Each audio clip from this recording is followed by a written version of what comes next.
Para fechar o Veiga, de bate-pronto, quantos anos ele tá? 29. 29. Tá tarde já para futebol europeu? Não. Que mercado o Veiga pegaria, por exemplo, de proposta que pode chegar no meio do ano para ele? Barcelona. É mesmo? É. Já teve? Já. Mas o problema é o encaixe financeiro, tudo. O problema todo é esse. Se ele tivesse um jogador free agent, assim, tem todos os clubes da Europa para ele. É mesmo. O problema é o investimento. O cara tá no time do investimento, mas tem muitos clubes. Os clubes da Europa gostam muito dele. A Inter de Milão, Milan. Já tem ele no scout? Ah, sim. Inter de Milão, Milan. O Palmeiras trabalha bem nesse sentido, né? Ele sabe que a importância do Rafa para eles, e nesse sentido o Palmeiras sempre faz renovação, Sim. sempre segura, E ele sempre promete que na próxima janela vai deixar sair, não deixa. Inclusive a gente tem essa promessa para julho. Para agora? Tem uma promessinha. Mas ali. eu não sei se vão cumprir. Mas ele tem um sonho de Europa, né? Mas ele gosta muito, a família dele é palmeirense, o vô, a história do avô. Né? Ele, então também isso ajuda. Ele também tem interesse de jogar a Copa do Mundo. Sim. Aqui é um clube protagonista, como eu te falei, o Palmeiras, então também tem isso, mas não tá tarde não. Hoje a idade do jogador mudou. Hoje o Lewandowski foi comprado pelo Barcelona e é figura, né? Sim. É um cara importantíssimo no clube. Foi comprado com 34 anos, por 60 milhões de euros. Essa questão da idade é relativa. A idade mudou muito hoje. Hoje você vê negócio, tem uma porção de negócio, até aqui, a nível nacional, jogadores de 28, 29, 30, 31 anos sendo vendidos, coisa que não acontecia antigamente, né? É verdade. Olha, gente, sobre o Felipe Anderson, rolou uma fake news aí em página palmeirense, mas já foi desmentido aí, tá? Absolutamente desmentido. E o Felipe Anderson não está insatisfeito, tá? Com o Palmeiras, com o que quer que esteja acontecendo lá, né? Ou seja, com escalações e tal, com treinamento.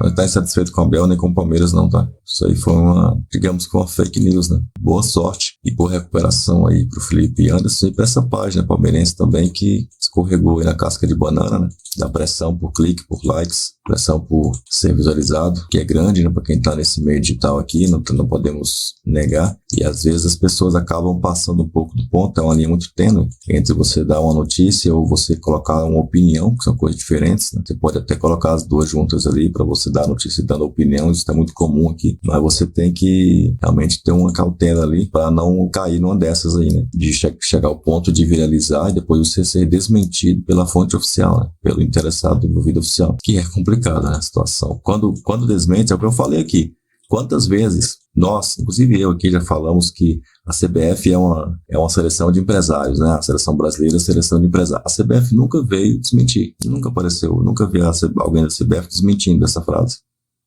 E é uma frase que está na boca do povo aí, e ninguém desmente. Felipe Anderson, quando viu tudo espalhando, correu e desmentiu. A CBF jamais desmentiu. Por que será?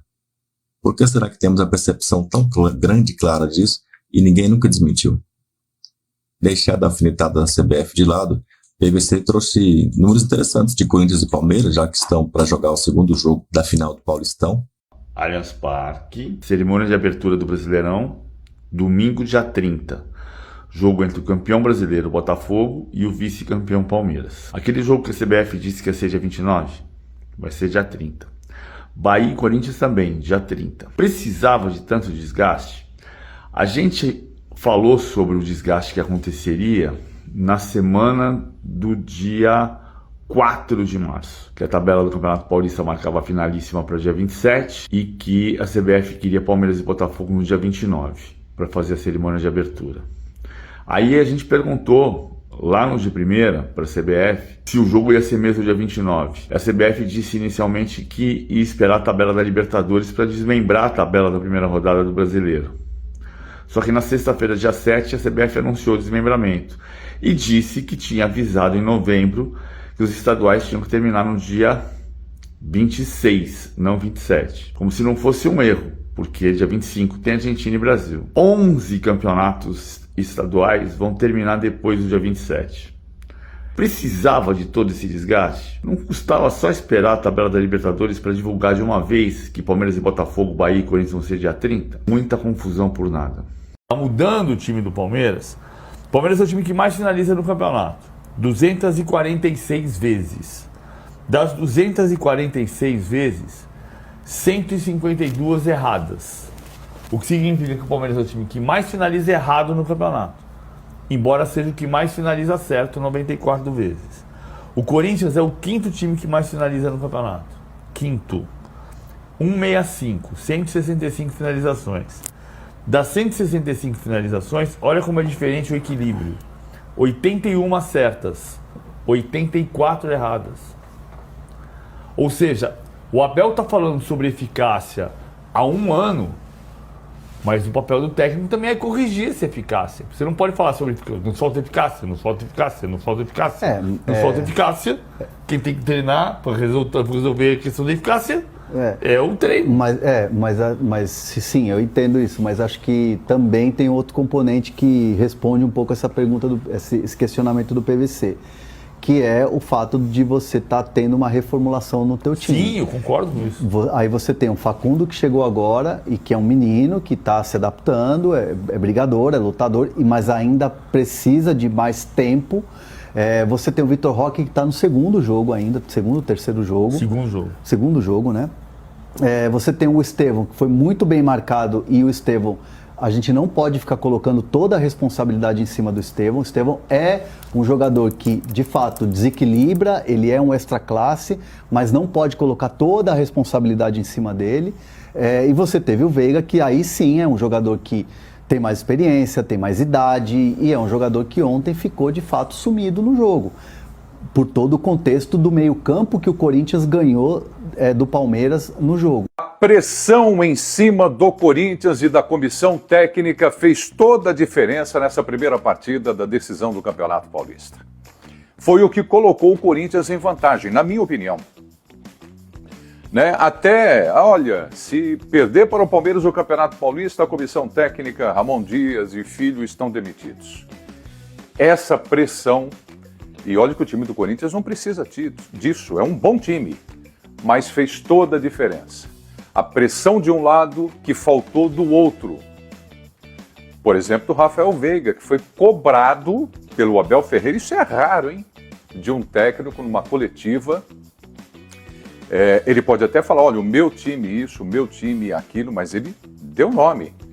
Faltou entrar no jogo e participar um pouco mais, fazer a bola chegar até o Vitor Roque, por exemplo. Não adianta você contrata um cara aí, o mais caro da história do futebol brasileiro, e não tem alguém no meio de campo que faça a bola chegar nele em condições como, por exemplo, o Memphis fez com o Yuri Alberto no segundo tempo. Aliás, aquilo não foi uma assistência, né, gente? Foi uma bela jogada, um passe muito inteligente, muita técnica, mas não foi uma assistência para gol. Foi um passe em que o Yuri resolveu a jogada e botou lá dentro. Sai na frente o time do Corinthians, continuo achando que as coisas estão equilibradas para a partida de volta na Neoquímica Arena. São muitos dias aí de descanso e preparo das duas equipes e ainda fica essa expectativa. Paulinho vai ter condições de entrar nessa partida? O Garro certamente deve voltar, certamente. Acredito que o Garro volte ao time do Corinthians e ele faz muita diferença. Tá certo? Bom, vamos nessa. Corinthians, um jogo absolutamente normal, né, do ponto de vista de arbitragem. Acho que o Klaus foi bem. O Murilo, na minha opinião, também não tem razão de reclamar, pedir um cartão vermelho, um cartão amarelo, chamar o VAR. Aliás, o VAR não é para cartão amarelo, né, Murilo? O VAR seria para cartão vermelho, se fosse uma agressão. Acho que o Klaus foi muito bem. Talvez fosse até o cara mais indicado para apitar a segunda partida também.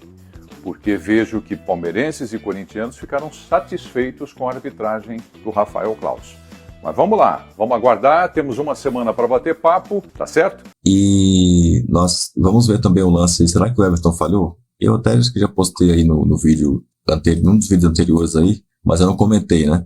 E nem vou dizer que falhou, não, você que vai me dizer, tá? Eu vou colocar o lance, você vai ver. Agora, o Mike desarma o Depay no lance do gol, no início da jogada, e o Rios dá uma letra. e essa letra fica no pé do Depay, ou seja, ele entrega pro Depay de letra, o Depay avança, dá uma assistência magistral lá pro Alberto, que dá 2 cortes para dentro e finaliza, 2, 3 cortes para dentro e finaliza, e aí meio que a bola vai com certa dificuldade, um chute forte, rasteiro, o Everton talvez pudesse ter feito a defesa, como acabou não fazendo. Talvez pudesse ter feito como acabou não fazendo. Agora vocês estão querendo que o Everton defenda igual o São Marcos? Não existe. Nenhum goleiro hoje no Brasil faz isso. Tem alguns goleiros no mundo que fazem. Seria o Neuer estava fazendo. Não sei se está fazendo mais, acho que não. E o Courtois. É o que eu falei no grupo do canal. Falei, olha gente, para tirar o Everton, só se vocês trouxerem o Courtois do Real Madrid. Tá? Nenhum outro goleiro vai servir. Agora, eu dou uma sugestão para Leila. Traga o Alisson do Liverpool. Tá? O Alisson Becker. E traga o Ederson do Manchester City. Tem os dois no elenco do Palmeiras, tá? Por quê? E sabe o que vai mudar se tirar o Everton e trouxer esses dois? A seleção vai mudar. Eles vão deixar de ser convocados para a seleção. Só isso. Essa é a grande diferença. Gozado que tem gente que ainda fala, né, jogador, que ainda dá essa desculpa aí de que eu vim pro Palmeiras porque aqui ou não sair, porque aqui é a chance de ir para a seleção, não sei o que, visibilidade, o time disputando. Quando é que isso aí foi critério para a CBF convocar jogador? Isso que eu não estou entendendo, viu, gente? Essa conversa fiada aí de empresário, de jogador aí, conversa fiada essa.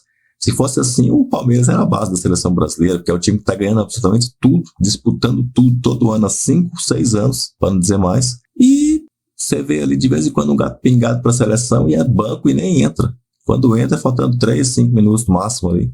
Ou seja, a gente já viu o Estevam nessa situação, já viu o Endrick nessa situação, a gente já viu o Rafael Veiga nessa situação. Quando foi convocado pelo técnico, que era praticamente um inteirinho lá, que era o Ramon, já vimos o Rony nessa situação.